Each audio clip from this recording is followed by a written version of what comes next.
Sarah thought she was going into labour, so she has an app on her phone, and she was timing them with this app and timing the gaps, the contractions and the gaps between them. And they said, we rang the hospital, but because they weren't a minute long and 5 minutes between, they said you can come in but you might get sent home.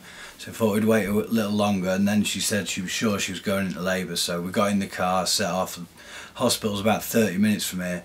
Got about halfway there to the village of Utterby, and she said she felt like pushing and her waters broke. So then she started pushing, so obviously I had to get on the phone to the emergency services, and I mean, they spoke me through it really well, but the fact that it was dark and I had to use the torch on my phone, and then they said, is there a show? And then I saw the head, so the show. I wasn't sure it was a head at that point, but then another push, and I had a head in my hands, and they said you must support the shoulders and the head as it's coming out, and the hips. I was real worried I was going to mess it up.